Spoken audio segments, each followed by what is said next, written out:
Welcome back. Today I want to talk about MPBR, which is maximum point blank range. Maximum point blank range is the distance where you're going to have two zeros.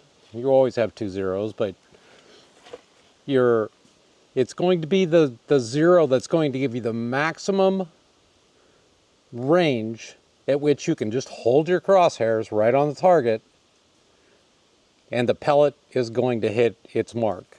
It will depend on the sight radius, and you'll see that in a minute when I load up the Ballistic software. But basically, based on the ballistic coefficient of your pellet, which granted it hasn't been experimented a lot, so these aren't perfect. The velocity of your pellet and the distance. It's going to, so your pellet is basically going through a parabolic arc. It's going up and then it's coming back down. So it might pass zero at 10 yards and then it goes up. Let's say that the sight radius is 1.5 inches. It's going to move up 1.5 inches and then drop back down. And it's going to cross zero again, let's say 40 yards. These aren't accurate numbers that I'm giving you, but they're to make a point. So you're going to go below zero, it goes up to zero, it goes to the maximum sight radius. In this case is 1.5 inches, so 1.5 inches the radius, 1.5 inches up above zero. It's going to cross zero again, and then it's going to go down 1.5 inches because it is a sight radius, not the diameter. And then that's going to be the maximum point blank range of this particular rifle, and it's with that pellet at that velocity. So I'm going to go ahead and I'm going to do the phone, and then I'm going to take this, I'm going to record the screen, and I'm going to put the screen recording on the video so that you can see what I'm doing. I'm using an application called Chairgun Elite. Chairgun Elite has a table of pellets that you can actually select and put in. And that's why I use it for this. I use applied ballistics for other things. Oh, let me go. Okay, so I'm opening up the Chairgun Elite app on my phone. You can see that. So we're going to go to equipment, and I have my Beam and R9 in here. I have my scope, and I have it set to 13 yard zero. It is not. I'm going to go ahead and zero it at that distance though. I currently have it at 11 yards, but I'm going to show you in a minute why it's at 13. But you can see all the different things it can have for that, all the different elements when you actually insert your scope from their database. If not, you're going to have to put all these values in. So scope height and vertical clicks and horizontal clicks, the reticle type, that's all going to come from your scope when you actually insert it from their database of scopes. The maximum magnification, minimum magnification. Okay, so then you go to your pellet. You're going to have to add these when you add your rifle before you can do anything else. This I just inserted this from their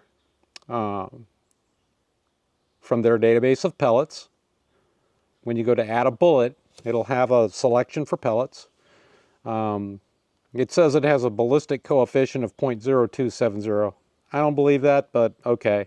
You're going to have to put in your muzzle velocity here. So, and that's going in bullet speed. And you're zeroing whether you can put that in if you want. I haven't found it to be all that sensitive. Okay, now we're going to click MRD calculator. Once you have this data in, you have to have this data in, you go to your MRD calculator. Okay, this is going to tell us our maximum point blank range. Okay, so I'm going to give it a maximum trajectory height or vital zone radius. So that's half the size of the target, of the diameter of the target. And I'm going to put in 1 inch. and then I'm going to click calculate. Okay, now this is telling me that my recommended zero distance is 39 yards. I'm not going to zero at 39 yards. I'm going to zero at 13 yards, which is the near zero. So we're going to have two zeros, as I said. And if you look at this picture here, you can see exactly what it's trying to tell you. And then it says that it's going to, or my MPRB yards is 44. You can set this for meters too, for metric, but we're in America and we do almost everything in yards. Okay, so now I'm going to go ahead and I'm going to I'm going to go ahead and reset my zero to 13 yards, and then we're going to shoot the target at 39 yards and 44 yards. And we're going to see if this is correct. And if it's not correct, then I'm going to have to make some adjustments to my ballistic tables. So I'm going to go ahead and get that started now, and I'll see you in a couple seconds. Stop. Okay, so what I've done, I've reset my shooting position here, and what we're going to be doing is I'm shooting at my squirrel target down there. We are at 39 yards.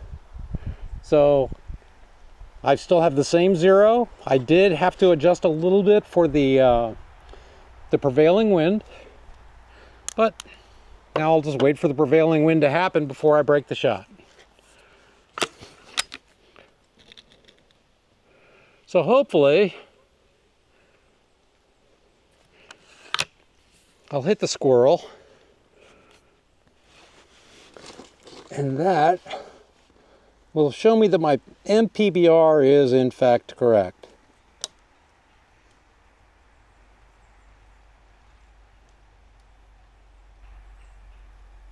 Got a little puff here. Gonna wait for that to drop. Okay, I'm watching the leaves down there for the prevailing wind. Okay.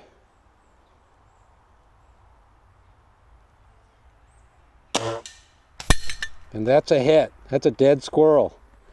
39 yards with a 13-yard zero. So now we'll go ahead and reset that squirrel.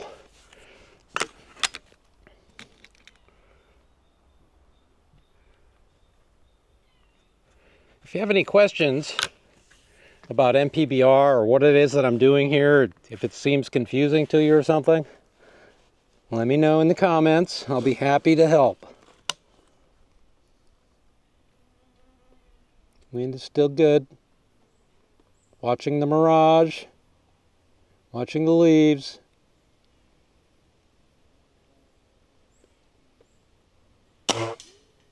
And that's a reset. Okay. So that was it. That's MPBR. MPBR is very useful for you guys. If you're interested in preserving ammo and not adjusting scopes and not learning your holdovers, this is very useful. So basically what this tells me is that anywhere from 13 to 44 yards, all I have to do is put the crosshairs where I want the pellet to go. And it's never going to be more than a half-inch high or a half-inch low, the way I calculated it. Yours may be different. You don't know until you put it in the calculator to find out. I don't know the exact math that they use. I don't worry about it because I have ballistic calculators. We all do. So hopefully you enjoyed this video. Next week I will get in the budget-friendly Gammo that I'm going to be doing. I'm going to run it through all the same exercises that I did with this one, and we're going to see how it does. Hopefully the scope won't die in the middle. If it does, I'll just replace the scope. I'll put something on it that's a little bit more durable than the Gammo scope. Typically, all the Gammos that I've had were very good, with an exception of one of the swarms. I'm not wild about the swarms because, as you can see, I am an optics snob. I like good glass. Good glass comes in big size, and I couldn't put this on a bone collector to save my life. If I put this on there, then I couldn't cock the rifle, because you end up with the magazine right here in the way. So anyway, we're going to run it through its paces, run it through the same exercises we did with this one, and we'll find out if I've selected something that's good enough for survival. If it's not, I'm going to say, no, sorry, this is not a winner. But I suspect, based on my Gammo history, it's going to be acceptable. I picked the Whisper Fusion Mach 1 because, for one thing, I wanted iron sights. Another thing, I wanted the cat trigger. I'm also not just a glass snob, I am a trigger snob. So, and I know that trigger's a lot better than their other, like their regular Whisper line. Those triggers need some work before I can shoot it, and I'm looking for a budget-friendly exercise here. I'm trying to get something where I can get under $250 and get to where you can feed your family if you need to. So that's going to be it. And like this video, share it, and subscribe. And we will see you next time. Stay safe out there, guys.